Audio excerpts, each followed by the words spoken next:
Alhamdulillah alladzi an'amana bi ni'matil iman wal islam. Wassalatu wassalamu ala sayyidina Muhammadin khairil anam wa ala alihi wa sahbihi al-kiram. Asyhadu an la ilaha illallah al-malikul quddus as-salam wa asyhadu anna sayyidana wa nabiyyana wa habibana Muhammadan abduhu wa rasuluhu sahibul syarafi wal ihtiram.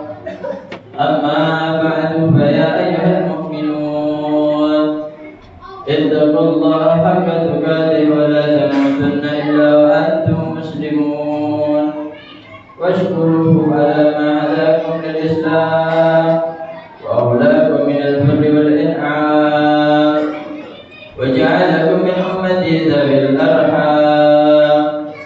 Qala ta'ala laqad ja'akum rasulun min anfusikum azizun 'alayhi ma 'anittum harisun 'alaykum bil mu'minina raufur rahim.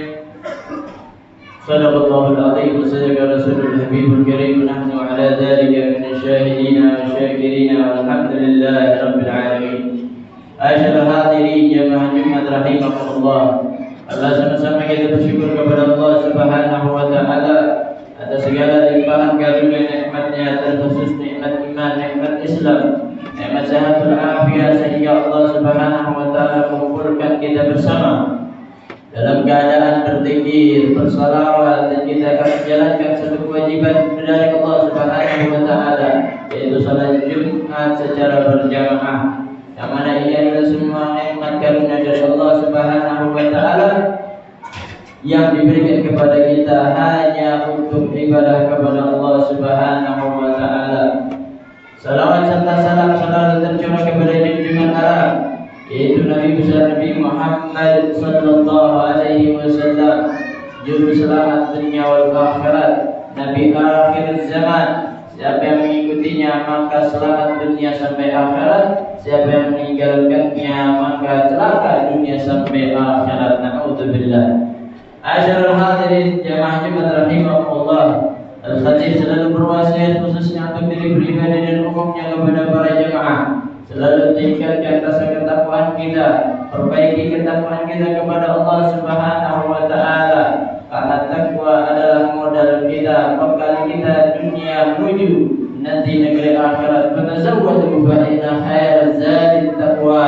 Berbekallah kalian dengan takwa, karena sebaik-baiknya bekal adalah ketakwaan kepada Allah Subhanahu wa taala.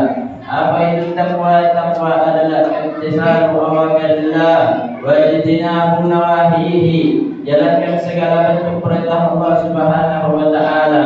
Jangan pernah meremehkan perintah Allah sekecil apapun. Jangan pernah melecehkan perintah Allah sekecil apapun, karena disitulah ada ridhonya Allah Subhanahu wa taala. Karena disitulah letak ketakwaan kepada Allah Subhanahu wa taala. Dan jangan sampai meremehkan sekecil apapun larangan Allah Subhanahu wa taala, karena di situ ada murkanya Allah Subhanahu wa taala. Masyarul hadirin jamaah Jumat rahimahumullah, tak henti-hentinya kita bersyukur kepada Allah Subhanahu wa taala.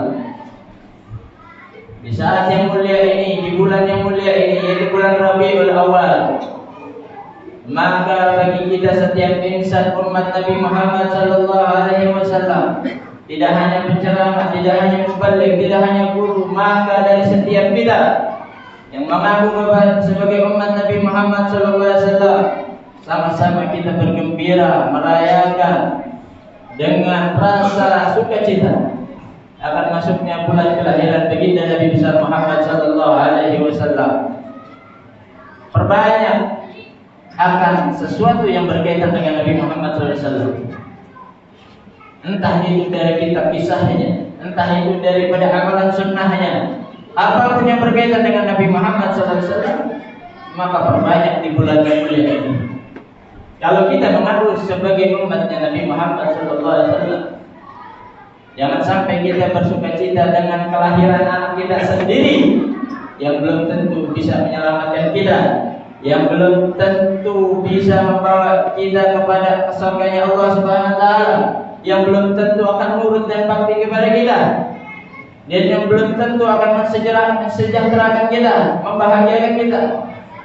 Itu anak kita yang lahir, kita bergembira atas kelahirannya.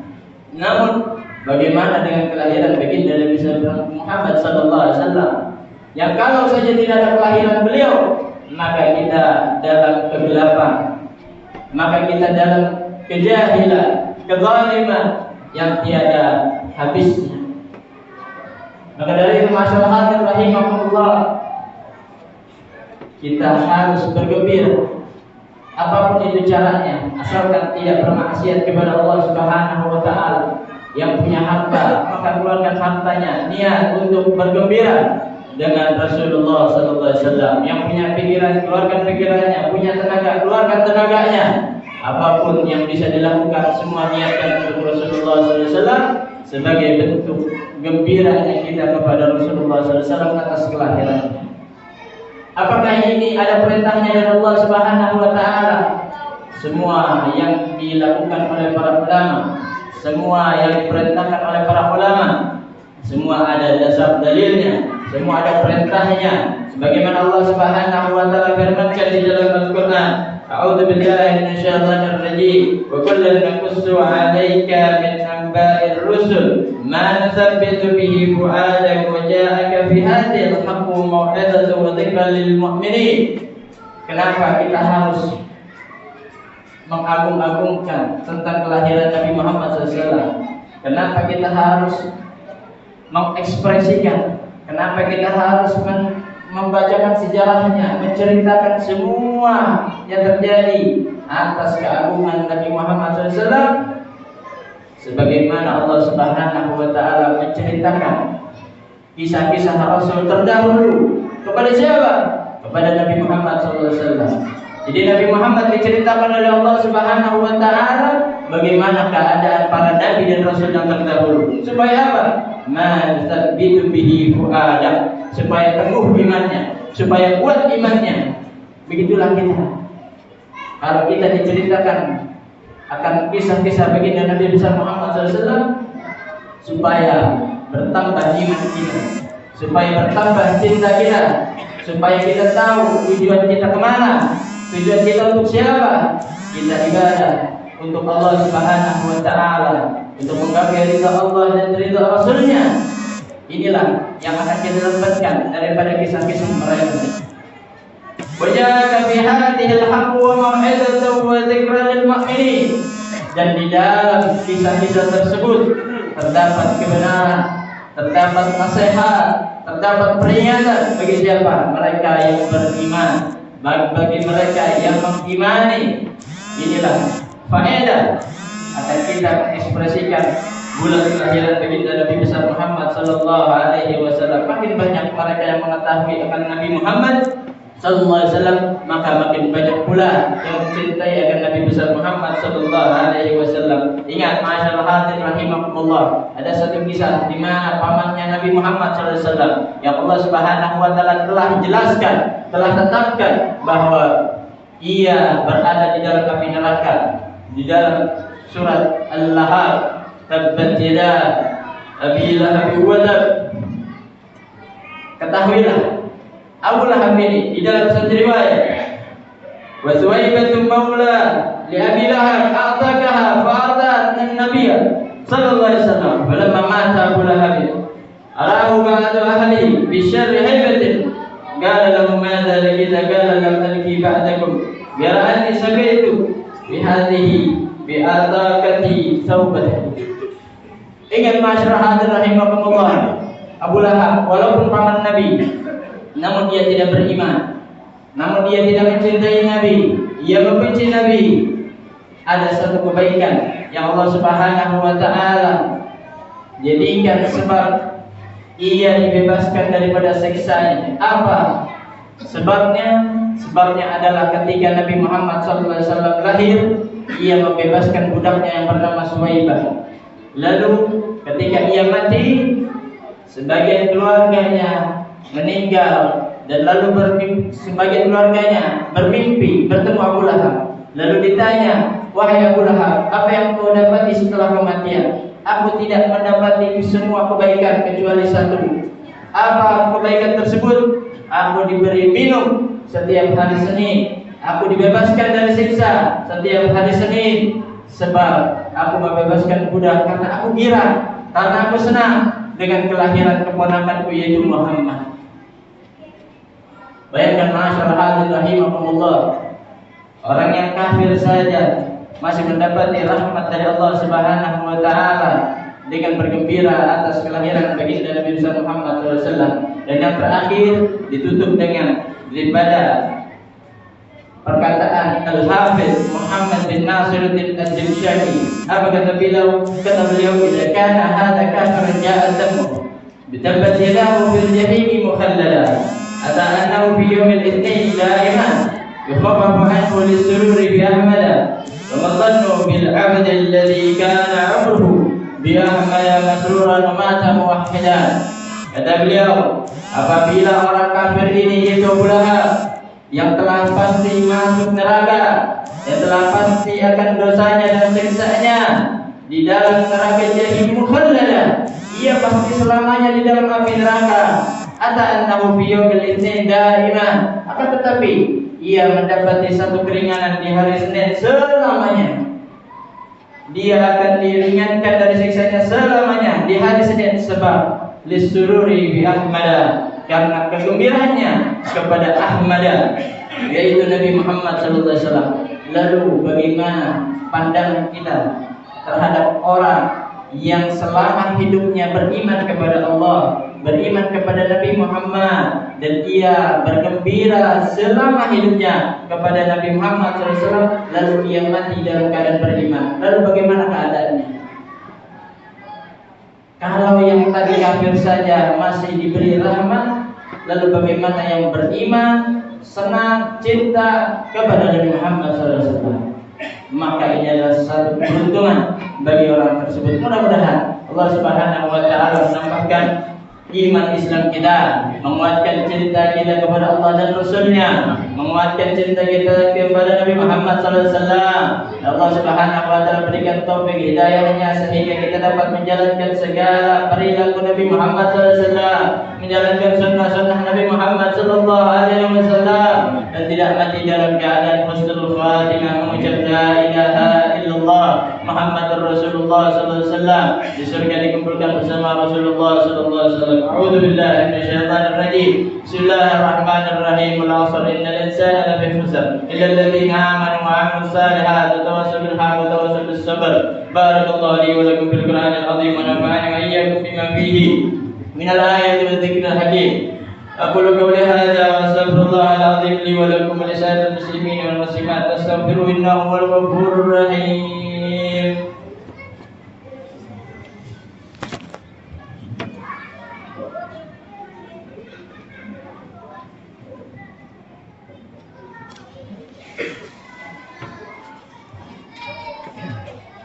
Alhamdulillah ala ihsani wa syukri lahu wa la tawfiq wa imtinani. Asyhadu an la ilaha illallah wa la syarika lahu wa asyhadu anna sayyidina Muhammadan abduhu wa rasuluh ad-da'i ila ridwani. Allahumma shalli ala sayyidina Muhammadin wa ala alihi wa sahbihi wa sallim tasliman katsiran. Amma ba'du, fa ya ayyuhal muslimun ittaqullaha fima harramahu amana wa'lamu anna Allaha amarakum bi'amrin bada'a fihi bi nafsihi tazanna bi malaikatihi bi qudsihi wa qala ta'ala inna Allaha wa malaikatahu yusalluna 'alan nabi ya ayyuhalladzina amanu sallu 'alaihi wa sallimu taslima. Allahumma salli wa sallim ala sayyidina Muhammadin wa alihi wa sahbihi wa ala anbiya'ika wa rusulika wa malaikatil muqarrabin. وارض اللهم عن الخلفاء الراشدين ابي بكر وعمر وعثمان وعلي وعن بقية الصحابة والتابعين وتابع التابعين لهم بإحسان إلى يوم الدين. وارض عنا معهم برحمتك يا أرحم الراحمين. اللهم اغفر للمؤمنين والمؤمنات والمسلمين والمسلمات الأحياء منهم والأموات إنك سميع قريب مجيب الدعوات ويا قاضي الحاجات ويا غافر الذنوب والخطيئات. اللهم أعز الإسلام والمسلمين وأذل الشرك والمشركين وانصر عبادك الموحدين وانصر من نصر الدين واخذل من خذل المسلمين ودمر أعداء الدين وأعلي كلماتك إلى يوم الدين. اللهم ادفع عنا البلاء والوباء والزلازل والمحن ما ظهر منها وما بطن عن بلدنا إندونيسيا خاصة وسائر البلدان المسلمين عامة يا رب العالمين. ربنا ظلمنا أنفسنا وإن لم تغفر لنا وترحمنا لنكونن من الخاسرين. ربنا آتنا في الدنيا حسنة وفي الآخرة حسنة وقنا عذاب النار. صلى الله على سيدنا محمد بالأمي وعلى آله وصحبه وسلم والحمد لله رب العالمين. عباد الله إن الله يأمر بالعدل والإحسان وإيتاء ذي القربى وينهى عن الفحشاء والمنكر والبغي يعظكم لعلكم تذكرون. اذكروا الله العظيم يذكركم واشكروه على نعمه يزدكم ولذكر الله أكبر. في الصلاة. الله أكبر. أشهد أن لا إله إلا الله أشهد أن محمدا رسول الله. حي على الصلاة حي على الصلاة وقامت الصلاة وقامت الصلاة. الله أكبر الله أكبر لا إله إلا الله. لا إله إلا الله محمد رسول الله صلى الله عليه وسلم. سووا صفوفكم بين تسوية الصفوف تمام الصلاة ونسكن ربكم سووا صفوفكم سائر المسلمين. وهذا الذي يرحمكم يرحمكم الله.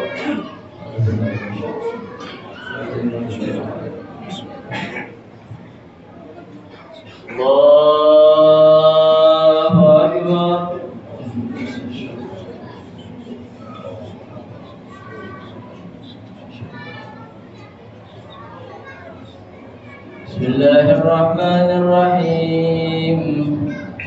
الحمد لله رب العالمين الرحمن الرحيم مالك يوم الدين إياك نعبد وإياك نستعين اهدنا الصراط المستقيم صراط الذين أنعمت عليهم غير المغضوب عليهم ولا الضالين.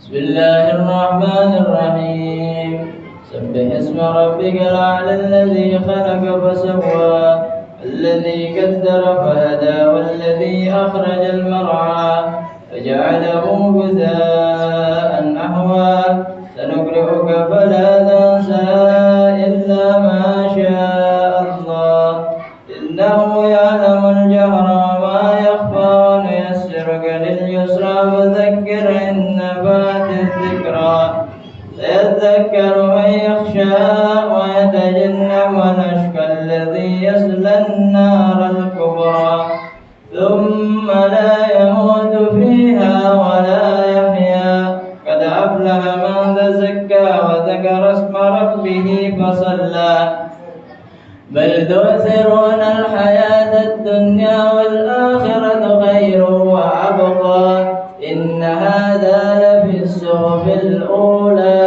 صحف إبراهيم وموسى. الله أكبر. سمع الله لمن حمده ربنا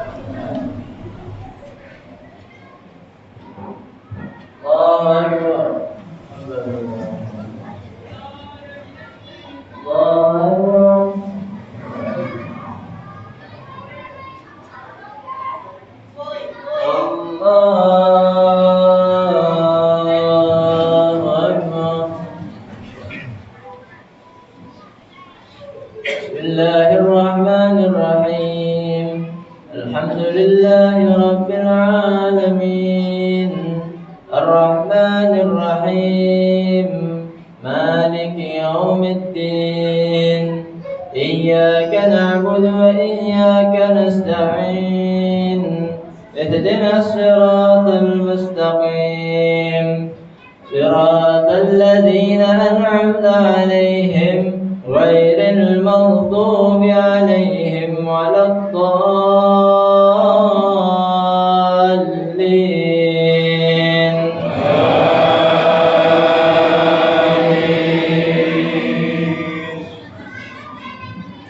بسم الله الرحمن الرحيم القارعة ما القارعة وما أدراك ما القارعة يوم يكون الناس كالفراش المبثوث وتكون الجبال كالعهن المنفوش فأما من ثقلت موازينه فهو في عيشة راضية وأما من خفت موازينه فأمه هاوية وما أدراك ما هي نار حامية.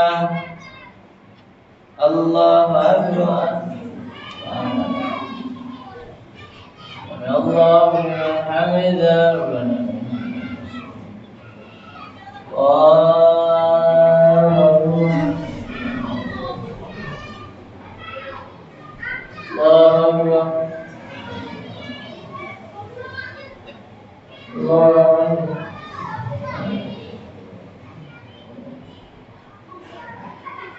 الله أكبر.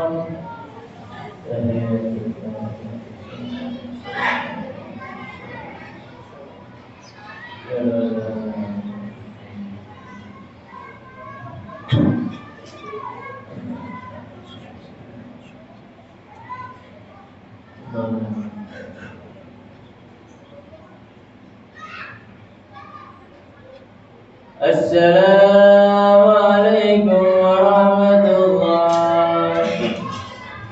السلام عليكم ورحمة الله. الحمد لله. الله العظيم الذي لا إله إلا هو الحي وأتوب إليه. استغفر الله العظيم الذي لا إله إلا هو الحي وأتوب إليه. استغفر الله العظيم الذي لا إله إلا هو الحي وأتوب إليه من جميع المعاصي والذنوب. الفاتحة. أعوذ بالله من الشيطان الرجيم. بسم الله الرحمن الرحيم. الحمد لله رب العالمين الرحمن الرحيم مالك يوم الدين. إياك نعبد وإياك نستعين. اهدنا الصراط المستقيم صراط الذين أنعمت عليهم غير المغضوب عليهم ولا الضالين. آمين. اغفر لي ولوالدي. آمين.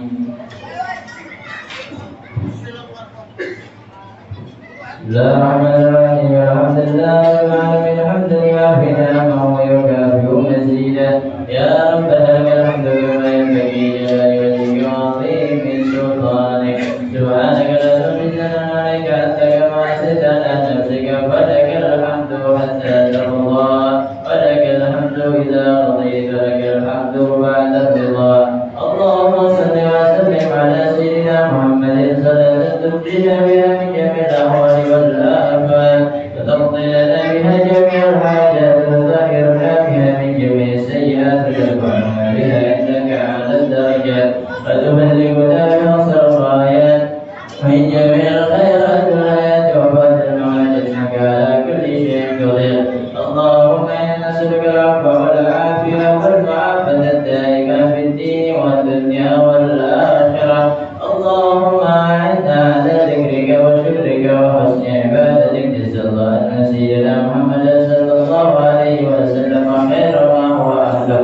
اللهم أرنا الحق حقا وارزقنا اتباعه وأرنا الباطل باطلا وارزقنا اجتنابه. اللهم يا غني يا حميد يا مقدر يا معيد يا رحيم يا ودود أخرجنا بحلالك حرامك بطاعتك عن معصيتك وبفضلك عمن سواك.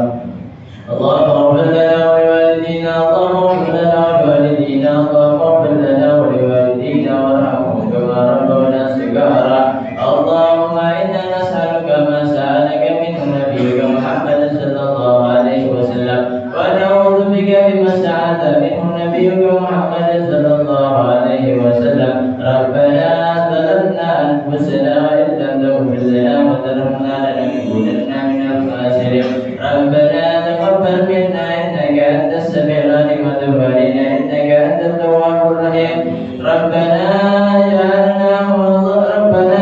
آتنا في الدنيا حسنة وفي الآخرة حسنة وقنا عذاب النار. وصلى الله على سيدنا محمد وعلى آله وصحبه وسلم والحمد لله رب العالمين. صلى الله على محمد صلى الله عليه وسلم. صلى الله على محمد يا ربي صل وسلم. اللهم صل وسلم وبارك.